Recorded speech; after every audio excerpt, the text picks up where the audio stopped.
Mariama Diallo, bonsoir. Vous êtes la responsable de l'association Parcelle 221.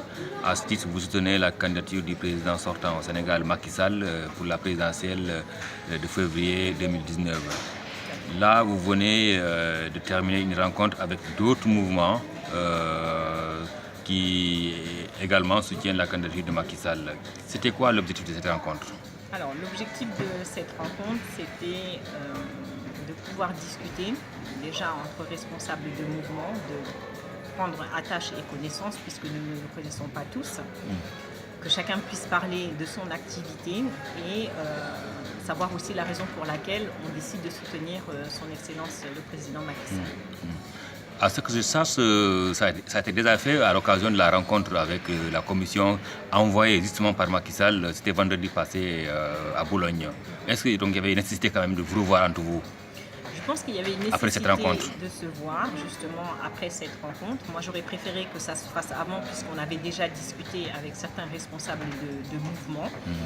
Quand on a su que la commission, en tout cas que la commission qui quittait Dakar allait arriver, nous souhaitions nous rencontrer pour parler des futurs comités électoraux qui allaient se mettre en place, la place des mouvements de soutien dans ces comités électoraux, et connaître les différentes tendances, les fonctionnements des autres mouvements de soutien.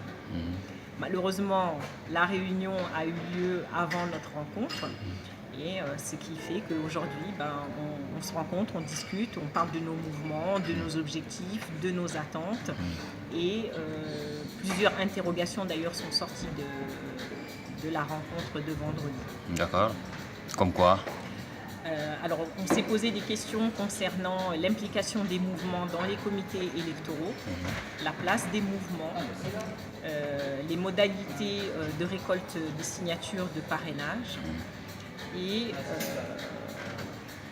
qui allait quelque part être responsable des mouvements. Parce qu'on a cru comprendre qu'à travers l'ADSE, en tout cas, c'est pas qu'on a cru comprendre, il y a un secrétaire en charge des mouvements, Lassana Koïta, qui est M. Lassana Koïta, que je salue d'ailleurs au passage, qui est l'interface. Pour certains ont compris qu'il était l'interface des mouvements de soutien.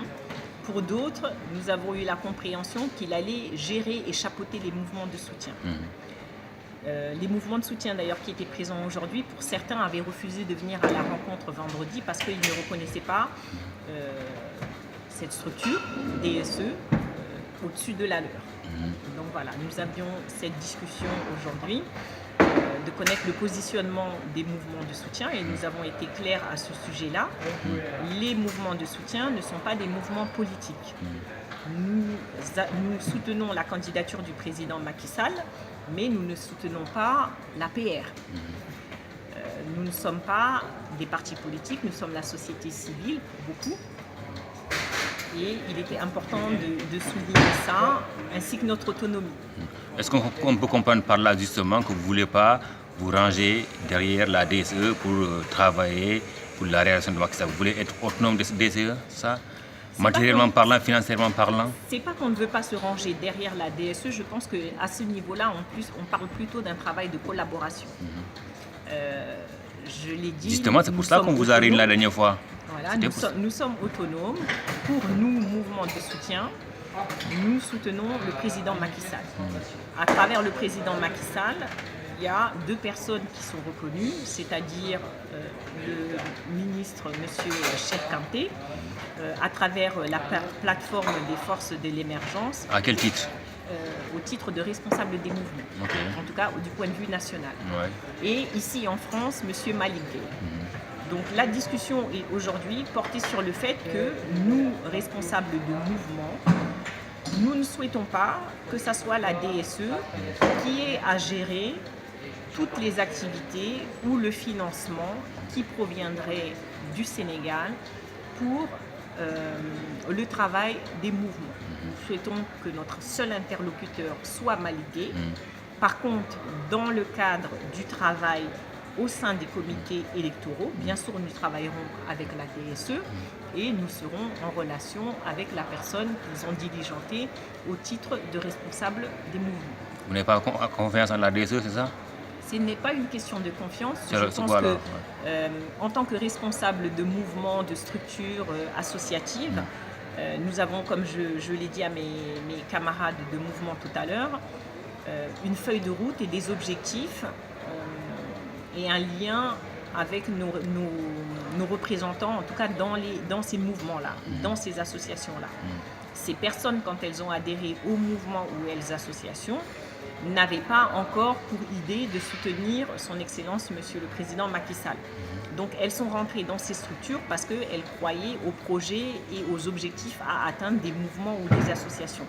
Donc nous ne voulons pas être pris pour des partis politiques, être pris dans des conflits et nous retrouver en difficulté avec nos membres, soit de mouvements, soit d'associations. Voilà. Nous voulons vraiment faire la part des choses entre ce qui est de l'ordre politique et ce qui est du soutien de nos mouvements ou de nos associations à l'endroit du président. Est-ce que vous avez fait part de ces griefs aux responsables de la DSE et à la commission qui est pilotée par le ministre Montala qui est en tournée actuellement en France? Alors personnellement, je pense que j'en ai fait part à travers l'audio que j'avais adressé en deuxième partie à laquelle je m'adressais au coordonnateur national, M. Ahmed Sarr, et aux responsables de mouvement. Maintenant, c'est vrai qu'on n'a pas eu l'occasion de s'asseoir pour discuter de tout ça. Et d'ailleurs, c'était une des raisons aussi de la rencontre, de pouvoir se voir en tant que responsable de mouvement, de discuter, d'éventuellement par la suite mettre en place une plateforme sur laquelle nous pouvons communiquer, nous pouvons échanger et après discuter avec ce qui est du cadre politique, c'est-à-dire la DSE, la coalition, dans le cadre des comités électoraux. D'accord. Est-ce que déjà vous avez un budget pour, on vous a remis un budget pour justement, dans le cadre en tout cas de la campagne parrainage qui vient d'être lancée? Comment allez-vous y prendre? Alors, pour le moment, à ma connaissance, aucun mouvement, en tout cas ceux qui étaient présents ici, n'ont reçu un budget pour fonctionner dans le cadre du parrainage ou de la suite du travail, je dirais. Oui. Maintenant, c'est vrai qu'on en a discuté, nous en avons discuté aujourd'hui. L'idée est que chaque mouvement a un fonctionnement différent, comme je l'ai dit, a une existence qui est totalement différente dans le temps et que chaque personne, en tout cas chaque entité, puisse mettre en place son propre budget prévisionnel de fonctionnement pour cette campagne électorale. Et à ce moment-là, nous allons nous retrouver, nous allons discuter et nous allons soumettre le tout et au président et ici à Malick Gueye et ensuite à la DSE. Ouais. Quelle est la suite? Comment allez-vous vous prendre pour la suite des événements? C'est-à-dire? Par rapport au travail de collaboration avec la DSE. Est-ce que si aujourd'hui, parce que si on comprend bien, c'est que vous revendiquez votre autonomie, si on ne vous donne pas cette autonomie, qu'allez-vous faire? Je pense qu'on nous donnera notre autonomie parce que de toute manière, nous l'avons déjà, donc nous n'allons pas non plus la perdre. Le Benno Bokk Yakaar aujourd'hui l'a clairement dit, ils ont besoin des mouvements de soutien pour réélire son Excellence le président Macky Sall. Justement. Maintenant, moi je pense qu'à travers les comités électoraux, les mouvements de soutien trouveront leur place. Voilà. Et je compte sur le travail de la DSE en collaboration avec des responsables de ces mouvements pour mettre très rapidement sur pied ces comités. Ouais. Qu'avez-vous décidé au sortir de cette réunion-là d'aujourd'hui? Quelle est la suite? Alors la suite, normalement, il y a une prochaine rencontre qui sera organisée avec d'autres mouvements qui n'ont pas pu se déplacer aujourd'hui, d'autres qui vont sûrement aussi se rencontrer demain parce qu'on a tous malheureusement des agendas un peu serrés. Et se revoir très prochainement pour justement parler de notre budget, de nos demandes et de notre implication au sein des comités électoraux. Madame Diallo, merci. Merci.